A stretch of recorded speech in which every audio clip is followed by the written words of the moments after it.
ঝমঝম বর্ষা, ভাদ্র মাসের দিন। আজ দিন 15 ধরে বর্ষা নেমেছে। তার আর বিরামও নেই, বিশ্রামও নেই। ক্ষুদিরাম ভট্টাচার্যের বাড়ি আজ 2 দিন হাঁড়ি চড়েনি। ক্ষুদিরাম সামান্য আয়ের গৃহস্থ।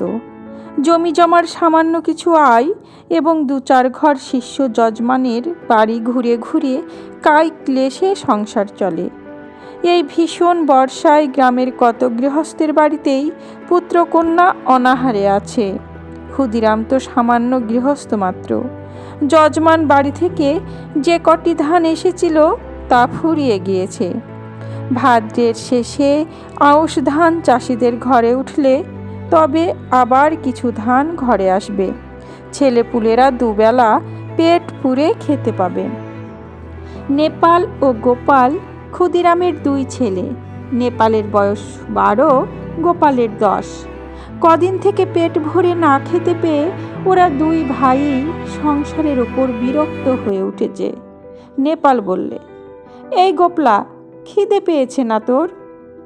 গোপাল ছিপ চাচতে চাচতে বললে, হুঁ দাদা।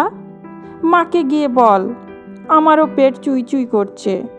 মা বকে, তুমি যাও দাদা। বকুক গে, আমার নাম করে মাকে বলতে পারবি নে? এমন সময় পাড়ার শিবু বারুজ্যের ছেলে চুনিকে আসতে দেখে নেপাল ডাকলে, ও চুনি, শুনে যা। চুনি বয়সে নেপালের চেয়ে বড়, অবস্থাপন্ন গৃহস্থের ছেলে, বেশ চেহারা। নেপালের ডাকে সে ওদের উঠোনের বেড়ার ধারে দাঁড়িয়ে বললে, কি, আয় না ভেতরে। না, যাব না, বেলা যাচ্ছে। আমি জটি পিসিমাদের বাড়ি যাচ্ছি। মা সেখানে রয়েছে কি না ডাকতে যাচ্ছি। কেন, তোর মা এখন সেখানে যে? ওদের ডাল ভাঙতে গিয়েছে। তাল নবমীর বের তো আসছে, ওই মঙ্গলবার ওদের বাড়ি লোকজন খাবে। সত্যি? তা জানিস নে বুঝি? আমাদের বাড়ির সবাইকে নেমন্তন্ন করবে, গায়েও বলবে। আমাদেরও করবে? সবাইকে যখন নেমন্তন্ন করবে তোদের কি বাদ দেবে? চুনি চলে গেলে নেপাল ছোট ভাইকে বললে, আজ কি বার রে? তা তুই কি জানিস? আজ শুক্রবার বোধ হয়, মঙ্গলবারে নেমন্তন্ন। গোপাল বললে, কি মজা না দাদা। চুপ করে থাক, তোর বুদ্ধি শুদ্ধি নেই। তাল নবমীর বের তুই তালের বড়া করে, তুই জানিস? গোপাল সেটা জানতো না, কিন্তু দাদার মুখে শুনে খুব খুশি হয়ে উঠল। সত্যি তা যদি হয় তবে সে সুখাদ্য খাবার সম্ভাবনা বহু দূরবর্তী নয়, ঘনিয়ে এসেছে কাছে। আজ কি বার সে জানে না, সামনের মঙ্গলবারে নিশ্চয় তার আর বেশি দেরি নেই। দাদার সঙ্গে বাড়ি যাবার পথে পড়ে জটি পিসিমার বাড়ি। নেপাল বললে, তুই দাঁড়া, ওদের বাড়ি ঢুকে দেখে আসি। ওদের বাড়ি তালের দরকার হবে, যদি তাল কেনে। এই গ্রামের মধ্যে তালের গাছ নেই, মাঠে প্রকাণ্ড তাল দিঘি।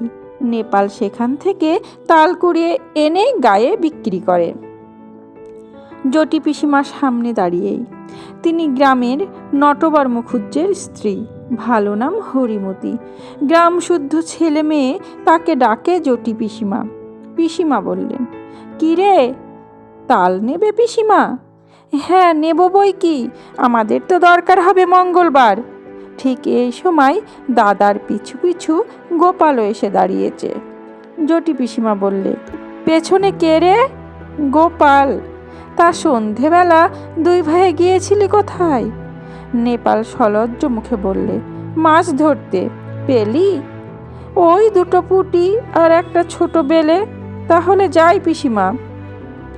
আচ্ছা এসো গে বাবা, সন্ধে হয়ে গেছে, অন্ধকারে চলাফেরা করা ভালো নয় বর্ষাকালে। জটি পিসিমা তাল সম্বন্ধে আর কোনো আগ্রহ দেখালেন না, বা তাল নবমীর ব্রত উপলক্ষে তাদের নিমন্ত্রণ করার উল্লেখও করলেন না। যদিও দুজনেরই আশা ছিল হয়তো জটি পিসিমা তাদের দেখলেই নিমন্ত্রণ করবেন। এখন দরজার কাছে গিয়ে নেপাল আবার পেছনে ফিরে জিজ্ঞেস করলে, তাল নেবেন না তাহলে? তাল? তা দিয়ে যেও বাবা, কটা করে পয়সায়? 2টো করে দিচ্ছি পিসিমা। তা নেবেন আপনি? 3টে করেই নেবেন। বেশ কালো হেড়ে তাল তো। আমাদের তালের পিঠে হবে তাল নবমীর দিন। ভালো তাল চাই, মিশকালো তাল পাবেন, দেখে নেবেন আপনি। গোপাল বাইরে এসেই দাদাকে বললে, কবে তাল দিবি দাদা? কাল? তুই ওদের কাছে পয়সা নিস নে দাদা। নেপাল আশ্চর্য হয়ে বললে, কেন রে? তাহলে আমাদের নিমন্ত্রণ করবে না? দেখিস এখন। দূর, তা হয় না। আমি কষ্ট করে তাল কুড়োবো আর পয়সা নেব না? রাত্রে বৃষ্টি নামে, হু হু বাদলার হাওয়া, সেই সঙ্গে পূর্ব দিকের জানলার কপাট দড়ি বাঁধা হাওয়ায় দড়ি ছিঁড়ে সারা রাত খটখট শব্দ করে। ঝড় বৃষ্টির দিনে গোপালের ঘুম হয় না, তার যেন ভয় ভয় করে। সে শুয়ে শুয়ে ভাবছে, দাদা তাল যদি বিক্রি করে তবে ওরা আর নেমন্তন্ন করবে না। তা কখনই করে? খুব ভোরবেলায় উঠে গোপাল দেখলে বাড়ির সবাই ঘুমিয়ে, কেউ তখনও ওঠেনি। রাত্রের বৃষ্টি থেমে গিয়েছে, সামান্য একটু টিপ টিপ বৃষ্টি পড়ছে। গোপাল এক ছুটে চলে গেল গ্রামের পাশে সেই তালদিঘির ধারে। মাঠে 1 হাঁটু জল আর কাদা। গ্রামের উত্তর পাড়ায় গণেশ কাউরা লাঙ্গল ঘাড়ে এই এত সকালে মাঠে যাচ্ছে।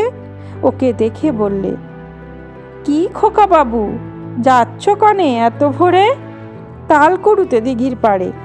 বড্ড সাপের ভয় খোকা বাবু, বর্ষাকালে ওখানে যেও না, একা একা। গোপাল ভয়ে ভয়ে তাল পুকুরে তালের বনে ঢুকে তাল খুঁজতে লাগলো। বড় আর কালো কুচকুচে একটা মাত্র তাল প্রায় জলের ধারে পড়ে। সেটা কুড়িয়ে নিয়ে ফিরে আসবার পথে আরও গোটা 3 ছোট তাল পাওয়া গেল। ছেলে মানুষ এত তাল বয়ে আনার সাধ্য নেই। 2টি মাত্র তাল নিয়ে সোজা একেবারে জটি পিসিমার বাড়ি হাজির। জটি পিসিমা সবে মাত্র সদর দোর খুলে দোরগোড়ায় জলের ধারা দিচ্ছেন। ওকে এত সকালে দেখে অবাক হয়ে বললেন, কি রে খোকা? গোপাল একগালে হেসে বললে, তোমার জন্যে তাল এনেছি পিসিমা। জটি পিসিমা আর কিছু না বলে তাল 2টো হাতে করে নিয়ে বাড়ির ভেতরে চলে গেলেন। গোপাল একবার ভাবলে, তাল নবমী কবে জিজ্ঞেস করে, কিন্তু সাহসে কুলোল না তার।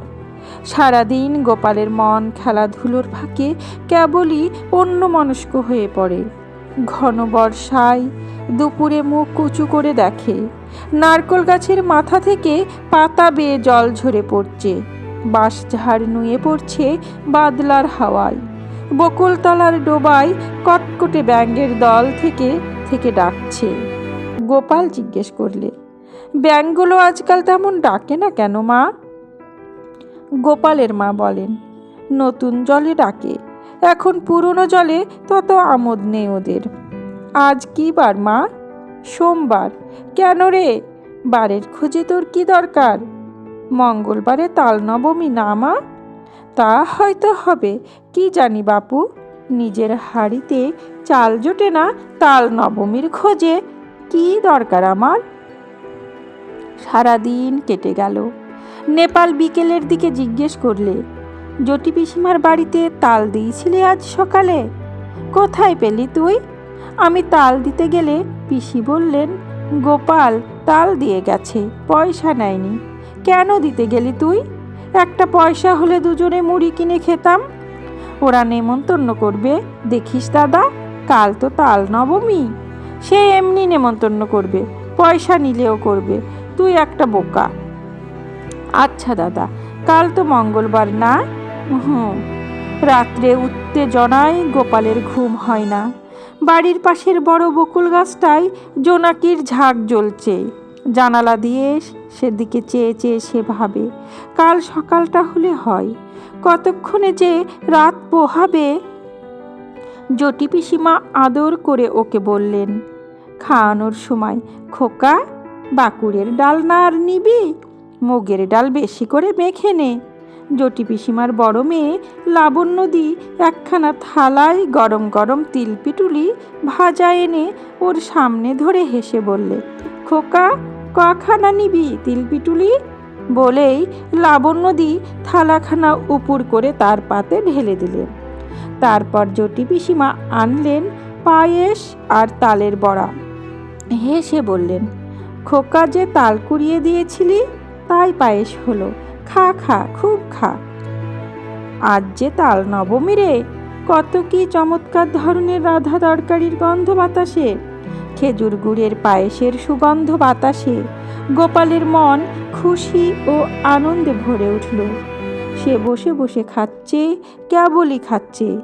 সবারই খাওয়া শেষ, ও তবুও খেয়েই যাচ্ছে। লাবণ্যদি হেসে হেসে বলছে, আর নিবি তিলপিটুলি? ও গোপাল!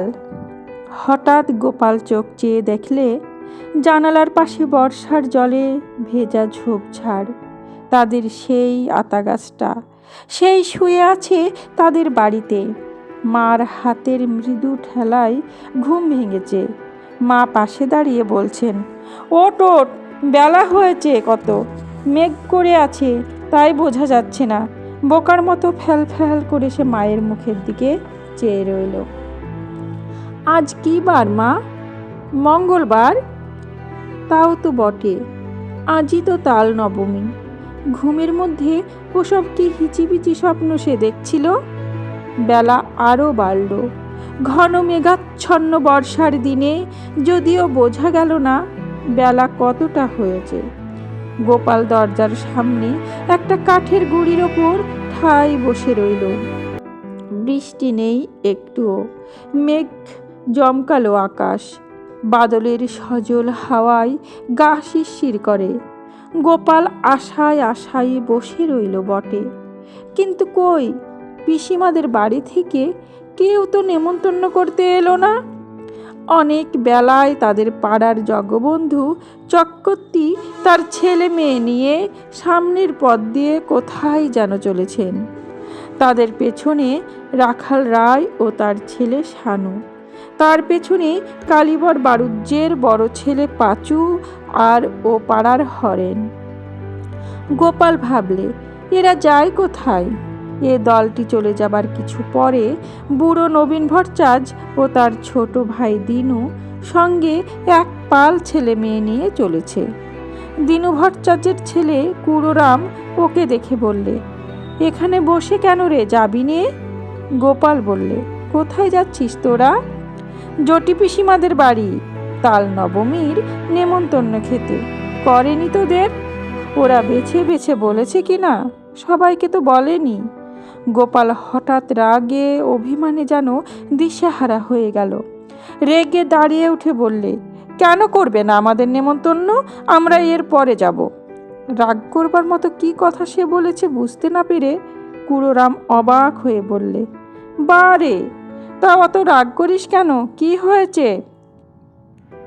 ওরা চলে যাবার সঙ্গে সঙ্গে গোপালের চোখে জল এসে পড়ল।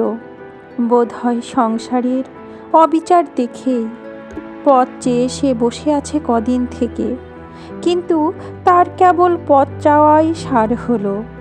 তার সজল ঝাপসা দৃষ্টির সামনে পাড়ার হারু, হিতেন, দেবেন, গুটকে তাদের বাপ কাকাদের সঙ্গে একে একে তার বাড়ির সামনে দিয়ে জটি পিসিমাদের বাড়ির দিকে চলে গেল।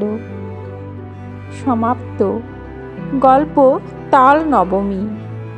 কলমে বিভূতিভূষণ বন্দ্যোপাধ্যায়, কণ্ঠে আমি রোজি।